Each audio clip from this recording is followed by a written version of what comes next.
Hello guys, welcome to my channel. இன்றைக்கு இந்த வீடியோவில் என்ன பார்க்க போகிறோம்னு சொன்னால், Bigg Boss season 9 Tamil show பற்றி தான் பார்க்க போகிறோம். இன்றைக்கி வந்து கோட் டாஸ்க் வந்து போய்கொண்டிருக்குது. இந்த வாரம் கோட் டாஸ்க் போய்கொண்டிருக்குது.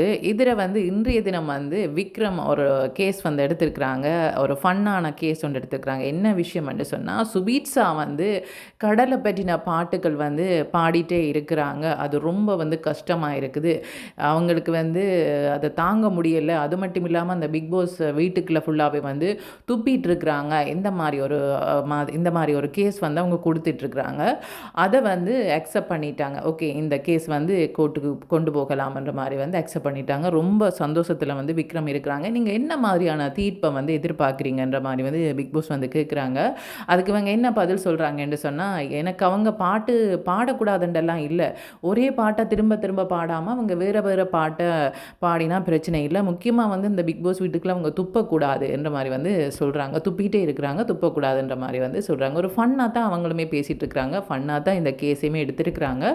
இதை வந்து சுவீட்ஸாட்ட சொல்லும்போது அவங்களுமே ரொம்ப வந்து சந்தோஷமாக ஒரு ஃபன்னாக தான் அவங்க எடுக்கிறாங்க. கோவப்பட்டு என்ன இந்த மாதிரியெல்லாம் கேஸ் ஃபைல் பண்ணிட்டாங்கன்ற மாதிரி வந்து அவங்க நினைக்கவே இல்லை. அதே மாதிரி அந்த கேஸும் வந்து ஒரு ஃபன்னாக தான் கோர்ட்டில் போய் கொண்டிருக்குது. யார் இவங்களுக்கு வக்கீல் யாருன்னு சொன்னால் சபரிநாதன் தான் இவங்களோட வக்கீல். அதே மாதிரி வந்து யார் பார்வதி வந்து கேட்குறாங்கன்னு சொன்னால், ஒரே ஆட்கள் வந்து தொடர்ந்து வக்கீலாக வராமல் கொஞ்சம் மாற்றி எடுக்கலாமே என்ற மாதிரி வந்து கேட்கும்போது, சுபீட்சா வந்து பார்வதியை வந்து அவங்களோட வக்கீலாக வந்து எடுக்கிறாங்க. அப்படி இருக்கும்போது பார்வதிக்கு வந்து ரொம்ப சந்தோஷம். அவங்கள வந்து வாதாட போகிறாங்க. யாருக்கு? சுபீட்சாக்காக. அதே மாதிரி வந்து விக்ரமுக்காக சபரிநாதன் வந்து வாதாட போகிறாங்க. இது வந்து ஏட்டிக்கு போட்டியான ஒரு வாதம் மாதிரி இருக்கா? அது மாதிரி ஒரு ஃபன்னாக தான் கொண்டு போகிறாங்க. அந்த வாதம் வந்து எப்படி இருக்குமென்னு சொன்னால், கோபமாவோ சண்டையாவோ வெளியில் வந்தோடனே வந்து அவங்க வந்து என்ன இப்படியெல்லாம் பண்ணிட்டீங்க, நீங்கள் இப்படி சொல்கிறது சரியா, அப்படி சொல்லியிருக்கக்கூடாது இல்லையா, இந்த மாதிரி தான் வந்து மற்ற கேஸ்கள் போனதுக்கப்புறமா நடக்கும். மற்ற வழக்குகள் போனதுக்கப்புறமா வெளியில் அந்த மாதிரி தான் வந்து கார்டன் ஏரியாவிலையோ லிவிங் ஏரியாவிலையோ வந்து பேசுவாங்க. அதாவது வந்து எஃப்ஜே அதே மாதிரி வந்து ஆதிரை எஃப்ஜே மேலே போட்ட கேஸாக இருக்கட்டும், அந்த கேஸ் முடிவு வந்ததுக்கப்புறமா அவங்க வந்து வெளியில் பிரச்சனை பண்ணுற மாதிரி தான், அதாவது வந்து கருத்து முரண்படுற மாதிரி தான் இருந்தாங்க. இப்படி ஒரு சில கேஸுகள் வந்து வெளியில் அவங்க லிவிங் ஏரியாக்கோ கார்டன் ஏரியாக்கோ அந்த கோர்ட்டை விட்டு வெளியில் வந்ததுக்கப்புறமா வந்து கருத்து முரண்படுற மாதிரி தான் இருக்கும். நீங்கள் சொன்னது தப்பு, அந்த மாதிரியெல்லாம் பண்ணியிருக்கக்கூடாது, நீங்கள் சாட்சியை சொல்ல விடையில, நீங்கள் இந்த மாதிரி ஒரு முடிவு கொடுத்தீங்க, இந்த மாதிரி ஒரு தீர்ப்பை கொடுத்தீங்க, இந்த மாதிரியெல்லாம் வந்து பிரச்சனைப்படுவாங்க. இந்த கேஸில் வந்து ஜட்ஜாக இருக்கட்டும், அதே மாதிரி வந்து வக்கீல் 2 பேருமா இருக்கட்டும், அல்லது வழக்கு கொடுத்தவங்களாக இருக்கட்டும், சுவீட்சாவாக இருக்கட்டும், அதே மாதிரி வந்து அங்கே பார்க்க வந்த பார்வையாளர்களாக இருக்கட்டும், எல்லாருமே வந்து அதை வந்து என்ஜாய் பண்ணுற மாதிரி வந்து ஒரு ஃபன்னாக தான் வந்து கொண்டு போகிறாங்க. அவங்களுமே அதை ஒரு ஃபன்னாக கொண்டு போகணும்னு என்ன பண்ணுறாங்கன்னு சொன்னால், விக்ரம் ஒரு பக்க காதுக்கு வந்து அவங்க எல்லாமே வந்து காது வந்து தனக்கு ஏதோ வந்து முடியாமல் போச்சு, கேட்காமல் போயிட்டுன்ட்டு அதுக்கு வந்து பேண்டேஜால் வந்து சுற்றி கட்டுற மாதிரி எல்லாம் கட்டிட்டு வராங்க. அது மட்டும் இல்லாமல் ஒரு சின்ன பேக்கில் வந்து பீட்ரூட் ஜூஸை வந்து கொண்டு வராங்கன்னு சொன்னால், அவங்களுக்கு அந்த பிளட் வந்த மாதிரி அந்த பீட்ரூட் ஜூஸை வந்து பேக்கில் வச்சு கொண்டு வராங்க. அதுக்கு ஆதாரமாக காட்டுற இங்கே பாருங்க இவ்வளோ பிளட் எல்லாம் போயிருக்குன்னு காட்டுற மாதிரி வந்து அவங்க கொண்டு வராங்க. அந்த மாதிரி எல்லாம் வந்து ஒரு ஃபன்னாக கொண்டு போகிற மாதிரி தான் இந்த கேஸை வந்து கொண்டு போகிறாங்க. அப்படி இருக்கும்போது சபரியுமே ரொம்ப வந்து இன்ட்ரெஸ்ட்டாக வந்து அந்த கேஸை வந்து கொண்டு போகிறாங்க. நல்ல மாதிரி வந்து நடிச்செல்லாம் காட்டுறாங்க. இவங்க வந்து ஒரே பாட்டை திரும்ப திரும்ப பாடுறாங்க. இங்கே பாருங்கள் என்னுடைய கட்சிக்காரர் இவ்வளோ பாதிக்கப்பட்டிருக்கிறாங்கன்ற மாதிரி வந்து சொல்கிறாங்க. அவங்களுக்கு அந்த பக்கம் காது கேட்கவே இல்லை. ஜட்ஜ் சொல்கிறதாக இருக்கட்டும், இல்லை சபரி சொல்கிறதாக இருக்குன்னு கேட்கும்போது எந்த ஒரு பக்கம் காது கேட்குமோ அந்த பக்கமாக திரும்பி தான் அந்த கதையை வந்து கேட்குறாங்க. இடையில் வந்து பிக் பாஸ் வந்து என்ன சொல்கிறாங்கன்னு சொன்னால் இவங்க அந்த கேஸ் நடக்கிறதுக்கு முதல் வந்து அவங்க வந்து சத்திய பிரமாணம் எடுக்கணும். தான் சொல்கிறதெல்லாம் உண்மையை தவிர வேறு ஒன்றும் இல்லைன்ற மாதிரி வந்து அவங்க வந்து சொல்லாமல் அந்த கேஸ் நடந்து கொண்டு கேட்கல இவங்க விக்ரம் வந்து கதைக்கிறாங்க. அதை வந்து ஸ்டார்ட் பண்ணும்போது அதை பண்ணணும், அவங்க பண்ணலை. அதை வந்து இடையில் வந்து விக்ரமுக்கு வந்து சொல்கிறாங்க. சரின்னு சொல்லி விக்ரம் அதை பண்ணுறாங்க. இதுக்கப்புறமா வந்து அவங்களுக்கு ஜட்ஜாக வந்துருந்தது யாருன்னு சொன்னால் எஃப்ஜியும் அதே மாதிரி வந்து வினோத் தான் வந்திருந்தாங்க. அவங்களுமே இந்த மாதிரியான விஷயங்கள் வந்து கொஞ்சம் காமெடியாக கொண்டு போகக்கூடியவங்க. அதாவது வந்து வழக்கு கொடுத்தவங்க, ஜட்ஜாக இருக்கிற 2 பேர், மற்றது வந்து லோயஸாக இருக்கிற 2 பேர், அதே மாதிரி சுவீட்ஸா, இவங்க எல்லாருமே வந்து நல்ல ஃபன்னாக கொண்டு போகிற மாதிரி தான் இருக்குது. யாராவது ஒருத்தர் வந்து கூட அதை கோவமாக கொண்டு போகலைன்னு சொன்னால் ஸ்டார்டிலே வந்து விக்ரம் சொல்லியிருப்பாங்க, இது ஒரு ஃபன்னாக தான் கொண்டு போக போகிறேன், சீரியஸாக எதுவுமே நான் பண்ணலைன்ற மாதிரி வந்து சொல்லியிருப்பாங்க போல இருக்குது. நல்ல ஃபன்னாக கொண்டு போகிறாங்க. அது மட்டும் மட்டும் இல்லாமல் வந்து அதில் இருக்கிற ஆடியன்ஸ் வந்து சிரிக்கிறாங்க. அப்படி இருக்கும்போது வந்து வினோத் கேட்குறாங்க, அவங்க தானே ஒரு ஜட்ஜ் வினோத். அப்படி இருக்கும்போது அவங்க கேட்குறாங்க, இன்னும் இவ்வளோ பேர் வந்திருக்கிறாங்க, யார் இவங்க எல்லாம், அவங்களோட உறவுக்காரங்களான்ற மாதிரி வந்து வினோத்தோ அல்லது எஃப்ஜியோ வந்து கேட்குறாங்க. ஏன்னு சொன்னால் இவங்க எல்லாம் இருப்பாங்க தானே, சாண்ட்ரா, அதே மாதிரி வந்து திப்பியா, மற்றது அரோரா, இவங்க எல்லாம் இவங்க எல்லாம் வந்து பார்த்துட்ருக்குறாங்க. அப்படி இருக்கும்போது யார் இவ்வளோ பெருமண்டா, இவங்க எல்லாம் பாதிக்கப்பட்டவங்க, நான் மட்டும் இல்லை, இவங்க எல்லாரும் பாதிக்கப்பட்டவங்க, அதனால தான் வந்திருக்கிறாங்கன்ற மாதிரி வந்து சொல்கிறாங்க. அதுக்கப்புறமா ஒரு சின்ன பேக்கில் வந்து பீட்ரூட் ஜூஸை வந்து கொடுக்குறாங்க. இங்கே பாருங்கள், பிளட் எல்லாம் வந்திருக்கு, இது என்ன பீட்ரூட் ஜூஸ் மாதிரி இருக்கேன்ற மாதிரி வந்து எஃப்ஜே சொல்கிறாங்க.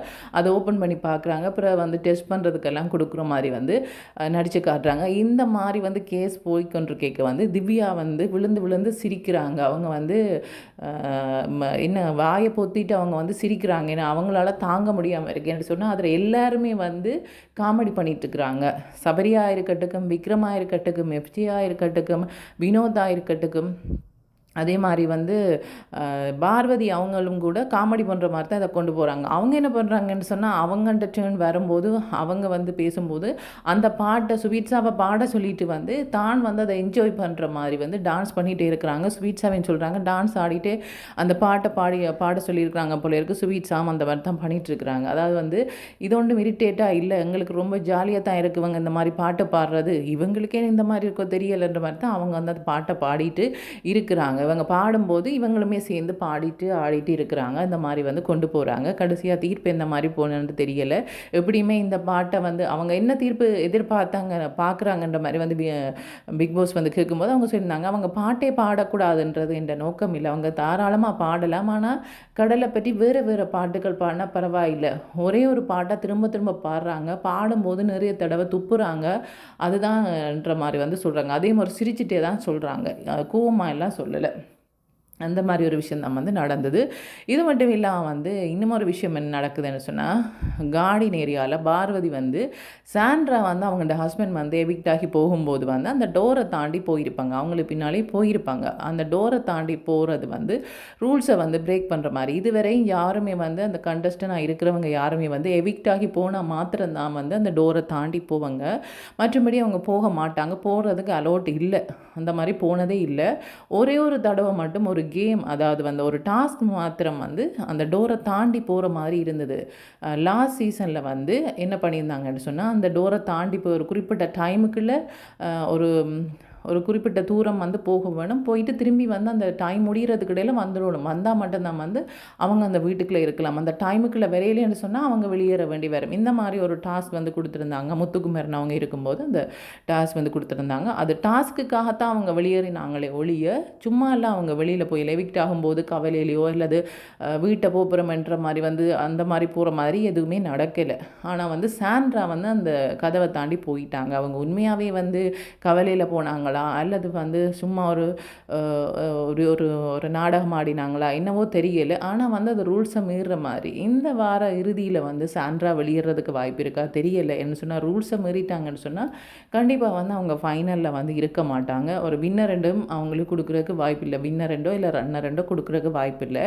என்னதான் வைல்ட் கார்டு என்ட்ரியாக இருந்தாலும் வைல்ட் கார்டு என்ட்ரியாக வந்தவங்க இதுக்கு முன்னாடி வந்து வின்னராக வந்திருக்கிறாங்க. யார், அர்ச்சனா வந்திருக்கிறாங்க. அதே மாதிரி வந்து வைல்ட் கார்டு என்ட்ரியாக வந்தவங்க சில பேர் வந்து ஃபைனலுக்கு கூட போயிருக்கிறாங்க. இவங்க வந்து இந்த மாதிரி ஒரு விஷயத்தை வந்து பண்ணியிருந்தாங்க. இதை வந்து பார்வதி வந்து திரும்ப திரும்ப அதை பதிவு பண்ணணுன்றதுக்காக என்ன பண்ணுறாங்கன்னு சொன்னால், ஒரு ஃபன்னாக அதை என்ன பண்ணுறாங்கன்னு சொன்னால், சாண்ட்ரா நீங்கள் எப்படி ஓடி வந்து வெளியில் போனீங்கன்றதை வந்து நான் பண்ணி காட்டட்டான்ட்டு என்ன பண்ணுறாங்கன்னு சொன்னால், அந்த டோருக்கு கிட்ட தூரத்துலேருந்து ஓடி வராங்க. அவங்களோட ஹஸ்பண்ட் பேரை சொல்லிவிட்டு அவங்க எப்படி ஓடி வந்தாங்களோ அந்த மாதிரி வந்து ஓடி வந்து அதில் ரெண்டு அழுகிற மாதிரியெல்லாம் செய்து காட்டுறாங்க. அப்படி செய்து காட்டும்போது சாண்ட்ரா கேட்குறாங்க, இவ்வளவு மோசமாவா நான் பண்ணியிருந்தேன், இவ்வளவு கேவலமாவா அதை பண்ணியிருந்தேன்ற மாதிரி வந்து கேட்குறாங்க. இந்த மாதிரி தான் என்னால் பண்ண முடியுதுன்ற மாதிரி வந்து பார்வதி வந்து பண்ணி காட்டுறாங்க. பார்வதி அதே நேரம் வந்து சபரி அதில் நிற்கிறாங்க. அவங்களுமே வந்து இவங்களோட சேர்ந்து ஃபன் பண்ணிட்டு இருக்கிறாங்க. அப்படி இருக்கும்போது வந்து பார்வதி சொல்கிறாங்க, என்ன யாரோ சொன்னாங்க, நீங்கள் போய் கூப்பிடுங்க, அவங்கள கூப்பிடுங்கன்ற மாதிரி வந்து நான் கடைசி வரையும் அந்த இடத்துக்கு போக மாட்டேன்ற மாதிரி வந்து, அதாவது அந்த டோரை கடந்து யாருமே வரமாட்டாங்க இவங்களை கூட்டிகிட்டு வரதுக்காக, வாங்க உள்ளேன்ற மாதிரி வந்து கூட்டிகிட்டு வரதுக்காக யாருமே வரமாட்டாங்க. என்னென்னு சொன்னால், அந்த டோரை கடந்தால் அவங்க வந்து பிக் பாஸின் ரூல்ஸை வந்து பிரேக் பண்ணதாக வந்து அர்த்தம். அதனால் வந்து அவங்க கடந்து வரமாட்டாங்க. அவங்களோட ஹஸ்பண்டே தான் வந்து என்ன பண்ணாங்கன்னு சொன்னால், திரும்ப வந்து உள்ளே வந்தாங்க, இவங்களை உள்ள வர பண்ணுறதுக்காக வந்திருந்தாங்க. வந்துட்டு அவங்க திரும்ப போயிட்டாங்க. இந்த மாரி ஒரு விஷயம் நடந்தது. இத வந்து பார்வதி இத திரும்ப திரும்ப பண்றது சாண்ட்ராக்கு வேணும்னு சொன்னா ஃபன்னா இருக்கலாம். ஆனா பார்வதி வந்து ஃபன்னுக்காக பண்ற ஆள் மாரி தெரியல. அவங்க ஃபன்னுக்காக இந்த விஷயம் பண்ற மாரி தெரியல. அந்த விஷயத்த திரும்ப திரும்ப பதிவு பண்ணணுமன்றதுக்காக அத வந்து ஃபன்னா வந்து பண்றாங்க. அதாவது வந்து சாண்ட்ரா இந்த மாரியெல்லாம் டோர தாண்டி போனாங்க.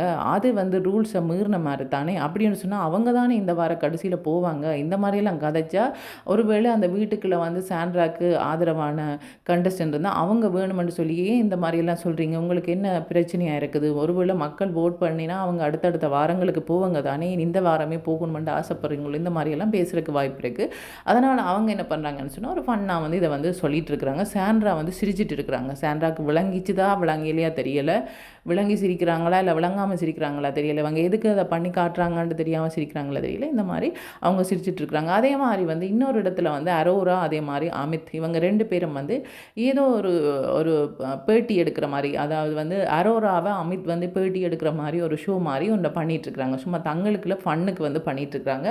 அதுக்கு வந்து கேமராமேனா யார் இருக்கிறேன்னு சொன்னா வினோத் இருக்கிறாங்க.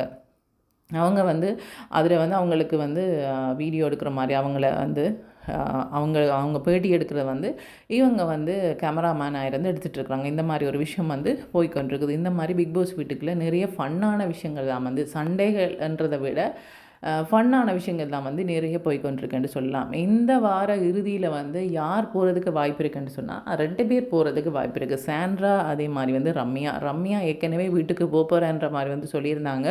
அதுக்கப்புறமா வந்து இல்ல நான் போகல ன்ற மாரி வந்து மன்னிப்பு கேட்டுட்டு அந்த வீட்டுக்குள்ள திரும்பவுமே அந்த போட்டிய வந்து தொடர்றாங்க. அதே மாரி வந்து சாண்ட்ரா வந்து அவங்களுமே வந்து இன்னொரு விதத்தில அவங்க வீட்டுக்கு போறேன்ற மாரி. இவங்க வந்து ஏதோ ஒரு கோவத்தில அவங்க போறேன்ற மாரி வந்து சொன்னாங்க. அவங்க கவலையில போற மாரி ஹஸ்பண்ட் போறாங்க, தானுமே போறேன் வெளியிலன்ற மாரி வந்து ஒரு கவலையில போற மாரி அந்த கேட்ட தாண்டி போட்டாங்க. ரம்யா வார்த்தையால சொன்னாங்க.